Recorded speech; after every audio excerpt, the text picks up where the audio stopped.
कुछ लोग होते हैं जो ऐसे नियमों पर चलते हैं जिन्हें बाकी बहुत कम लोग ही समझ पाते हैं। ये लोग भावनाओं में डूबते नहीं, ध्यान पाने के लिए भीख नहीं मांगते और अपनी काबिलियत साबित करने के पीछे भागते नहीं। इसके बजाय ये एक ऐसी विधि अपनाते हैं जिसके बारे में कम ही बात होती है। ऐसी विधि जिसे अकादमिक दुनिया नजरअंदाज करती है और कई थेरेपिस्ट छुपाकर रखना पसंद करते हैं।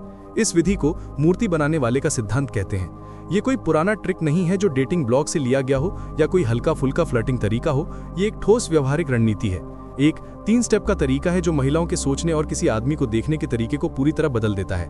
लेकिन असली बात यह है कि यह तरीका इतना जोरदार और साफ साफ काम करता है कि आज की साइकोलॉजी इसे खुलकर नहीं सिखाती बल्कि नजरअंदाज कर देती है। क्यों? क्योंकि ये औसत आदमी को ऐसी ताकत देता है जिसे हमारी संस्कृति सालों से कमजोर करने और मिटाने की कोशिश करती रही है। 5 सदी पहले ही माच्छावेली ने यह सच देख लिया था। असली ताकत मांगने से नहीं मिलती, उसे बनाया जाता है। और ये तभी बनती है जब हम इंसानी स्वभाव को वैसे ही स्वीकार करते हैं जैसे वो सच में होता है। जैसे हम चाहते हैं वैसा नहीं। पहला पड़ाव है असहमति की परछाई।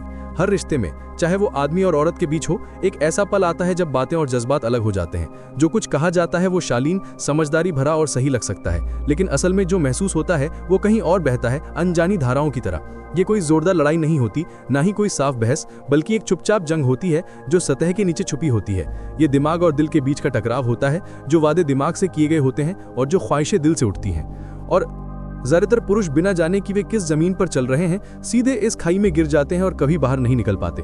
बचपन से ही लड़कों को लॉजिक पर भरोसा करना सिखाया जाता है। उन्हें बताया जाता है कि दुनिया तर्क को इनाम देती है, कि सच साफ होता है, कि अगर आप ठीक से अपनी बात समझाओगे तो लोग आपको समझेंगे और सम्मान देंगे।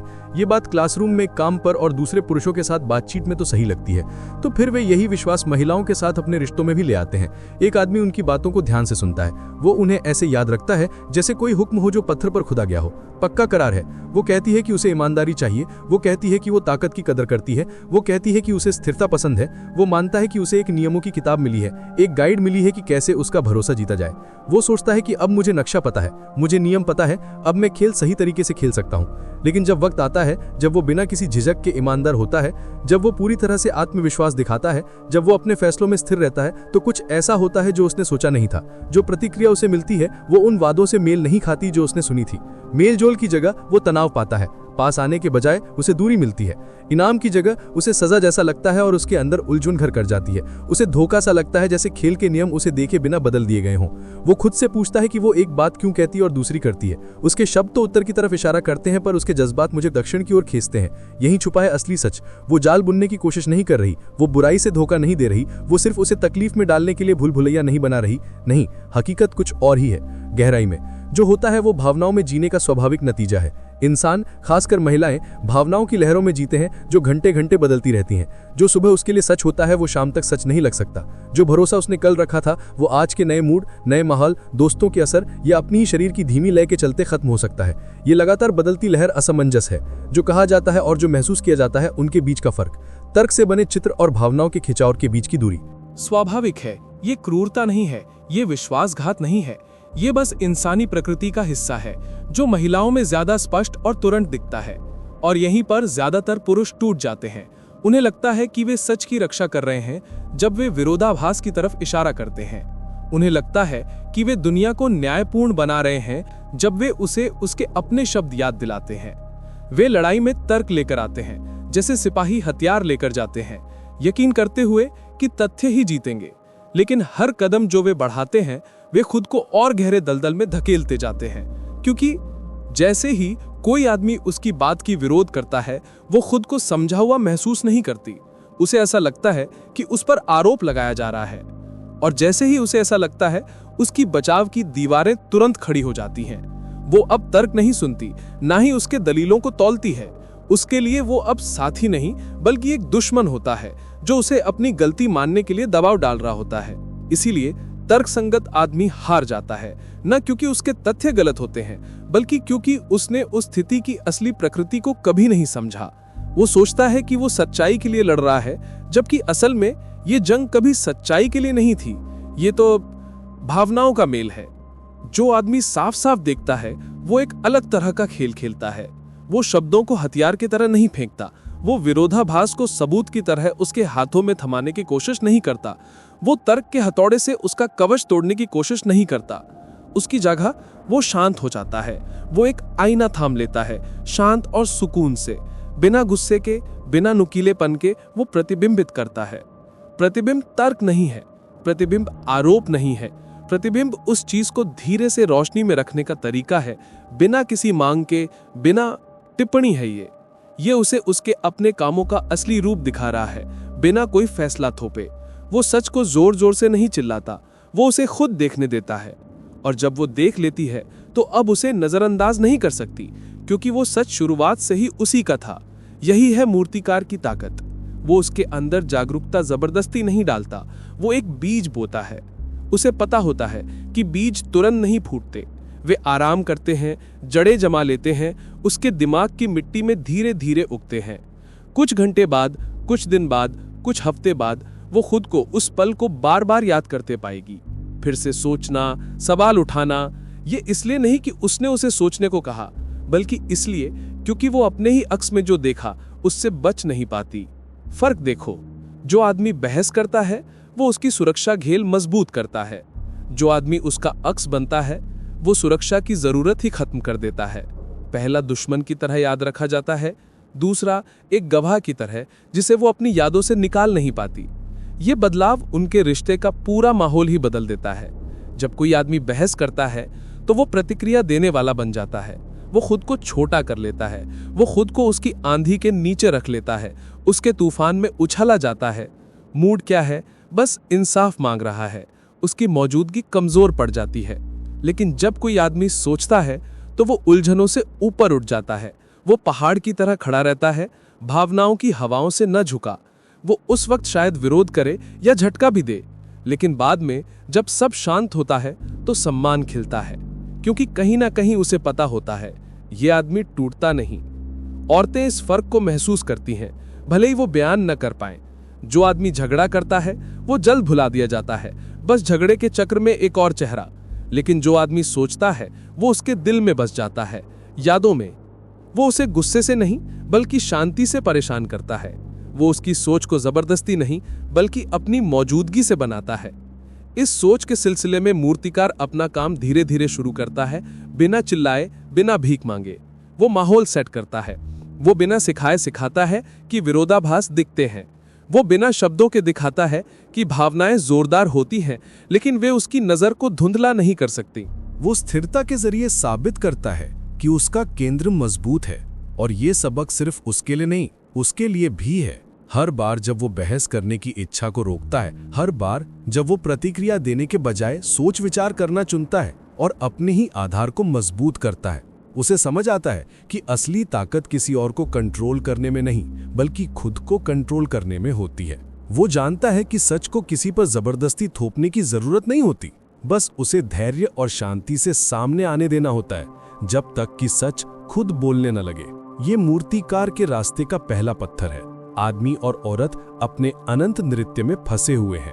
उसकी भावनाएं लहरों की तरह बदलती रहती हैं और उसका तर्क कहीं ठहरने की जगह ढूंढता रहता है। अगर वो अंधा होगा तो वो उसकी इन लहरों के पीछे अनंत तक भागता रहेगा, चक्कर में, थका हुआ। लेकिन अगर वो जाग जाता है, अगर वो शांति की कला सीख जाता है, तो वो पीछा नहीं करेगा, वो लड़ाई नहीं करेगा, वो बस सोच में डूब जाएगा और उस सोच में वो खास बन जाएगा। वो भूलने वाला नहीं होगा, वो इंसान बन जाएगा जो खुद को उसके तूफान में खोता नहीं बल्कि बिना बोले उसे उसकी अपनी परछाई का असली रूप दिखाता है। यही पहला पड़ाव है, यही असंतुलन की परछाई का सिद्धांत है। बहस न करना, आरोप न लगाना, झगड़ा न करना, बस देखना, आईना थाम लेना, चुप्पी में बीज बोना, इतना शांत खड़ा होना कि वो अपने ही विरोधाभासों के साथ अकेली रह जाती है और उसी खामोशी में कुछ बदलना शुरू हो जाता है। सिर्फ उसी में ही नहीं बल्कि उसके अंदर भी, क्योंकि मूर्तिकार जानता है कि कला लड़ाइयां जीतने में नहीं है, असली कला तो यह है कि लड़ाइयों की जरूरत ही ना पड़े। दूसरा पड़ाव, चुनिंदा इनाम का नियम। किसी आदमी की जिंदगी में एक वक्त आता है, अगर वो ध्यान दे तो एक सरल सच उसके सामने खुलने लगता है। वो समझता है कि जितना ज्यादा वो अपनी ध्यान देता है उतनी उसकी कद्र कम होती है। उसे एहसास होता है कि बिना माप के दिया गया तारीफ खालीपन सा महसूस होने लगता है, और उसे समझ आता है कि जब उसकी मौजूदगी हमेशा उपलब्ध होती है, हमेशा पक्की होती है, तो दूसरों के लिए उसे अनदेखा करना आसान हो जाता है। यही वो जाल है जिसमें कई मर्द फंस जाते हैं। वे प्यार को लगातार हाँ में बदल देते हैं। वे सोचते हैं कि हर पल प्यार बरसाने से आकर्षण बना रहता है। वे मानते हैं कि अगर वो हमेशा मौजूद रहें, तुरंत मैसेज का जवाब दें, लगातार तारीफ करें, बिना रुके सब कुछ दे दें, तो ये वफादारी जरूर कद्र की जाएगी। लेकिन उल्टा ही होता है, क्योंकि जो चीज हमेशा रहती है वो आम हो जाती है। जो चीज पहले से पता होती है वो नजरअंदाज हो जाती है। जो हमेशा मिलती रहती है उसकी चाह कम हो जाती है। ये नहीं कि औरतें बेरहम होती हैं या वो नकारा बनना चाहती हैं। सच्चाई इससे कहीं आसान और ज्यादा आम है। इंसान उस चीज में दिलचस्पी खो देता है जिस पर मेहनत नहीं करनी पड़ती। जो बिना रोक टोक बहता है उसकी मिठास कम हो जाती है। जो पक्का होता है उसकी चमक फीकी पड़ जाती है। जो कुछ भी खर्च नहीं करता उसे कोई अहमियत नहीं देता। मूर्तिकार इसे अच्छे से जानता है। उसे पता है कि हर व्यवहार एक अनमोल नियम के तहत चलता है, जो है पुरस्कारित चीजें बढ़ती हैं और जो अनदेखी की जाती है वो धीरे धीरे खत्म हो जाती है। लेकिन आम आदमी की तरह जो हर बात को बिना सोचे समझे पुरस्कारित कर देता है, मूर्तिकार अलग तरीके से काम करता है। वो अपनी मंजूरी को हवा में बीज की तरह बिखेरता नहीं है। वो हर एक काम पर अपनी ऊर्जा खर्च नहीं करता। वो तौलता है, चुनता है। वो अपने ध्यान देने की ताकत को इस तरह देता है कि जब वो दिखे तो उसका मतलब हो। उसके शब्दों में वजन होता है क्योंकि वो सस्ते में नहीं बोले जाते। उसकी मौजूदगी में ताकत होती है क्योंकि उसे बेकार में नहीं गवाया जाता। यही है असली बात, चुनिंदा इनाम। वो झूला जो लगातार नहीं झूलता बल्कि तभी झूलता है जब जरूरत हो। वो ऐसी परफेक्ट लय में नहीं चलता जो आंखों को साफ दिखे। वो इरादे से चलता है, तब झूलता है जब सच में कुछ खास होता है। और जब कोई कीमती बात सम्मान करने लायक नहीं होती तो वो आराम करता है। और यहीं से दिमाग जागना शुरू होता है। जब इनाम अपने आप नहीं मिलता तो जिज्ञासा बढ़ती है। जब तारीफ का भरोसा नहीं होता तो चाह जगती है। वो सोचती है कब मिलेगा। वो आगे झुकती है, उस पल को खोजती है जब वो आएगा। और इसी अनिश्चितता के बीच मेहनत होती है, जन्म होता है। वो गहराई में जाने लगती है, सच्चाई से काम करने लगती है, खुद से ज्यादा देने लगती है। क्योंकि उसने मांगा हो ऐसा नहीं, बल्कि उसका खुद का मन उस अनजानी लय की ओर खिंचता है। लेकिन ये रास्ता अक्सर गलत समझा जाता है। कई पुरुष सेलेक्टिव रिवार्ड की बात सुनकर इसे कुछ कठोर समझ बैठते हैं। वे संतुलन को क्रूरता समझ बैठते हैं। उन्हें लगता है कि इसका मतलब हमेशा रोकना, दूरी बनाना, भावनाओं को ठंडा करना, गर्मजोशी के दरवाजे हमेशा बंद करना है। वे इसे सजा समझते हैं, एक तरह की कमी का खेल। लेकिन ये मूर्तकार का तरीका नहीं है। मूर्तकार अपने आसपास वालों को भूखा नहीं रखता। वो ऐसी दीवारें नहीं बनाता जिन्हें कोई चढ़ ना सके। वो अपना दिल बर्फ जैसा ठंडा नहीं करता। उसकी कला तबाही में नहीं होती, उसकी कला आकार देने में होती है। उसे पता होता है कि इनाम होना जरूरी है, वरना कोई राह नहीं दिखती, कोई हिम्मत नहीं मिलती। लेकिन वो ये भी जानता है कि इनाम बिना सोचे समझे नहीं देना चाहिए। इसलिए वो संतुलन बनाकर चलता है। जब सच होता है तो वो तारीफ करता है, लेकिन जब अफरा तफरी होती है तो नहीं। जब सच्चाई होती है तो वो अपनापन देता है, लेकिन जब हेर फेर होती है वो तब ध्यान देता है जब समझदारी होती है, ना कि जब ड्रामा होता है। वो डांटता नहीं, वो पीछा नहीं करता, अपनी ताकत शोर शराबे में नहीं लगाता। वो खालीपन को खालीपन ही रहने देता है। उसकी इनकार करना क्रूरता नहीं है, बल्कि साफ गोई है। उसकी चुप्पी, उसकी स्थिरता, उसकी शांत दूरी खुद एक सबक बन जाती है। लेकिन जब कुछ सच्चा सामने आता है, जब मेहनत, ईमानदारी और मौजूदगी उसके सामने होती है, तो मूर्तिकार पूरी तरह मौजूद होता है। उसकी मंजूरी पूरी होती है। उसका ध्यान टूटता नहीं, उसके शब्द मतलब से भरे होते हैं और फर्क साफ दिखने लगता है। वो खालीपन और पूरा होने के बीच का अंतर महसूस करती है। अनदेखा किए जाने और सराहे जाने के बीच का फर्क। और बिना किसी को समझाए वो रास्ता समझने लगती है। एक रास्ता कहीं नहीं ले जाता, दूसरा सब कुछ देता है। इसी तरह बदलाव शुरू होता है। धीरे धीरे वो इन आदतों को छोड़ती है जो उसे कुछ भी नहीं दिला पाई। वो वे नकाब, खेल और चालें छोड़ देती है जो उसे प्रभावित नहीं कर पाई। वो ज्यादा ईमानदारी से पेश आने लगती है क्योंकि उसकी अपनी भावनाएं उसे इसके लिए प्रेरित करती हैं। वो मजबूर नहीं होती, वो नियंत्रित नहीं होती। वो बस अपनी खुद की अनुभव से सीखती है कि असलीपन का रास्ता रोशनी लेकर आता है, जबकि चालाकी का रास्ता कहीं नहीं ले जाता। यही है चुनिंदा इनाम की चुप्पी में छुपी प्रतिभा। ये हुक्म नहीं चलाता, ये सिखाता बिना पाठ पढ़ाए, ये बनाता है बिना कुछ तोड़े, ये गुलाम नहीं बनाता, बस सही दिशा दिखाता है। ये चालाकी नहीं, ये तालमेल है। ये एक नृत्य है जहाँ कदम हिदायत से नहीं बल्कि ताल से सामने आते हैं। जैसे जैसे ये ताल चलता रहता है, सम्मान बढ़ने लगता है। अब वो उसे उस आदमी के रूप में नहीं देखती जो सबके आगे झुक जाता है, ना ही उस आदमी के रूप में जो हर चीज से खुद को रोकता है। वो देखती है एक ऐसा आदमी जो संतुलित है, जिसके अपने मानक हैं, जिसकी मंजूरी देना खास होता है क्योंकि वो अपने आप नहीं होती।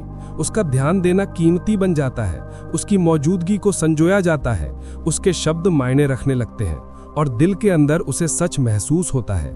ये अलग है, ये अनोखा है, इसे संभाल के रखना चाहिए। ये मूर्तिकार के रास्ते का दूसरा पड़ाव है। ये चुनिंदा इनाम का झूला है। व्यवहार को जबरदस्ती या गुस्से से नहीं बल्कि धैर्य से आकार देने की कला है। संतुलन और स्पष्टता, ये समझना कि किसी आदमी की सबसे बड़ी ताकत सब कुछ देने में, ना ही कुछ भी ना देने में है, बल्कि सही तरीके से देने में है।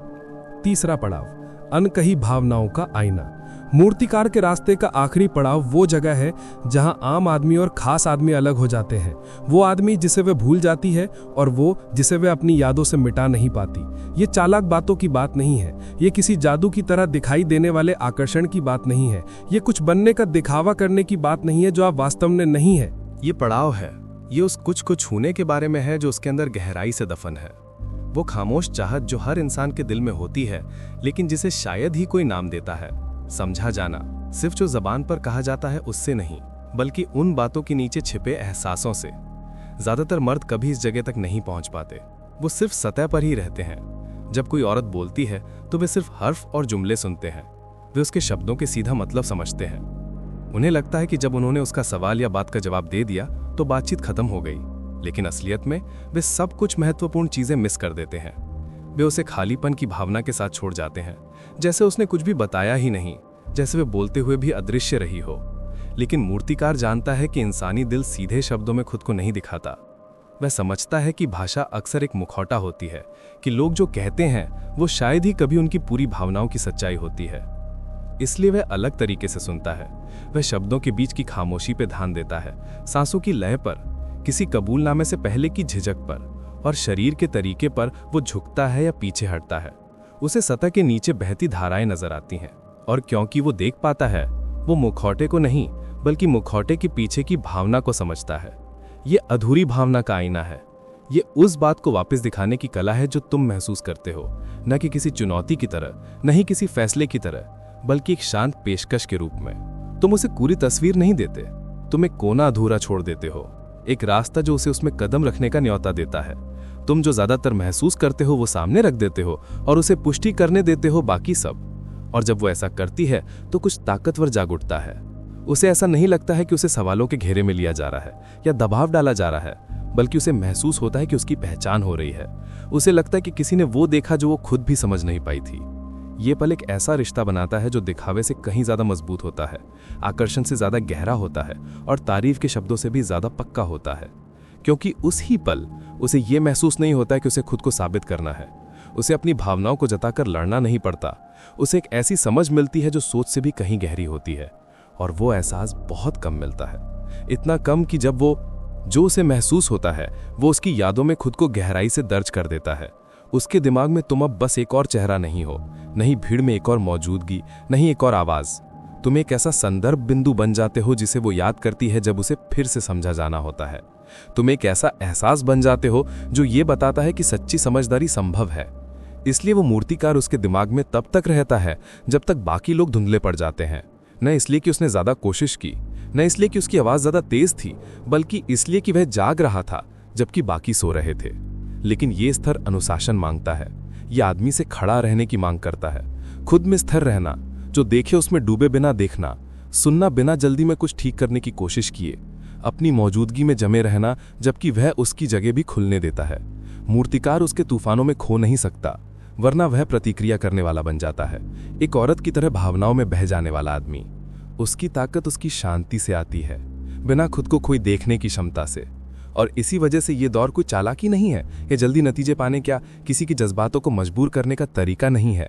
ये सहानुभूति का कोई नकाब नहीं है, कुछ पाने के लिए पहना जाना।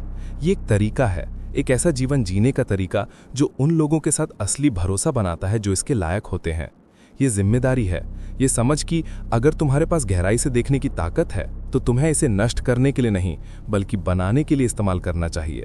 जब इसे पहले के चरणों के साथ जोड़ा जाता है तो मूर्तिकार की विधि पूरी हो जाती है। पहला चरण उसे विरोधाभास की समझ सिखाता है, जबरन नहीं बल्कि नर्म सोच विचार के जरिए।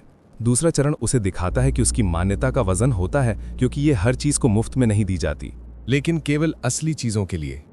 और तीसरा पड़ाव, अधूरी भावनाओं का ये आईना वो रिश्ता बनाता है जिसकी सतही आकर्षण से कोई तुलना नहीं कर सकता। ये साथ मिलकर एक ऐसी मौजूदगी का पैटर्न बनाते हैं जिसे चालाकी पर यकीन करने वाले लोग कॉपी नहीं कर सकते और जो महिलाओं की गहराई महसूस करने की क्षमता को नजरअंदाज भी नहीं कर सकता। और यही होती है तब्दीली। वो अब उसे उन पुरुषों की श्रेणी में नहीं रखती जिन्हें वो हल्के में ले सकती है। वो अब उसे अपनी जिंदगी में गुजरते हुए एक और आवाज की तरह भुला नहीं देती। उसे पूरा यकीन हो जाता है कि वो खास है। वो आदमी जो न लड़ता है, न झुकता है, न भीख मांगता है, बस देखता है। वो आदमी जो दूसरों की नज़र से छूट जाता है। वो आदमी जो अपनी ज़मीन पर खड़ा रहता है और फिर भी उसे खुद को जाहिर करने की जगह देता है। ये दौर बहस जीतने या तारीफ बटोरने का नहीं है। ये ज़बरदस्ती जीतने का मामला नहीं है। ये पूरी कनेक्शन की दुनिया को अपनी मौजूदगी से संवारने का है। मूर्तिकार ध्यान अपनी ओर खींचने के पीछे नहीं भागता, क्योंकि उसे अपनी कीमत पता होती है। वो अपनी अहमियत चिल्लाकर नहीं बताता, क्योंकि उसकी मान्यताएं खुद ही चमकती हैं। वो खेलों में नहीं झुकता, क्योंकि उन्हें खेलने में कोई दिलचस्पी नहीं है। उनकी ताकत प्रतिक्रियाशील नहीं है, ये चुनी हुई है, और इसलिए खेल बदल जाता है। वो अब उस आदमी के रूप में नहीं रहता जो मंजूरी चाहता है, ना ही वो आदमी जो खुद को साबित करने की कोशिश करता है। वो ये इंसान बन जाता है जो अपनी मौजूदगी, अपनी सुनने की शैली, अपनी सोच से हकीकत को आकार देता है। उसकी ताकत दूसरों को नियंत्रित करने में नहीं बल्कि खुद पर काबू पाने में है। इसलिए अधूरी भावनाओं का आईना मूर्तिकार के सिद्धांत का सबसे ऊंचा स्तर है। ये उस कनेक्शन की सच्चाई दिखाता है कि सच में देखा जाना क्या होता है। इंसान के दिल की सबसे गहरी भूख होती है, और वो आदमी जो अपनी असमतता खोए बिना उस भूख को मिटा दे, वो कभी भुलाया नहीं जा सकता। जब तुम इस रास्ते पर चलो, जब इस मुकाम पर पहुंचो, तो समझते हो कि इनाम कभी दूसरों को झुकाने का नहीं था बल्कि खुद को बदलने का था। अगर ये बात तुम्हें छू गई हो तो आगे न बढ़ो, लाइक करो, सब्सक्राइब करो और ऐसे भाई के साथ शेयर करो जिससे इसकी जरूरत है। कोई भी आदमी अकेले नहीं लड़ता। जब हम ज्ञान, कद्र और ताकत बांटते हैं तभी हम साथ मिलकर उठते हैं।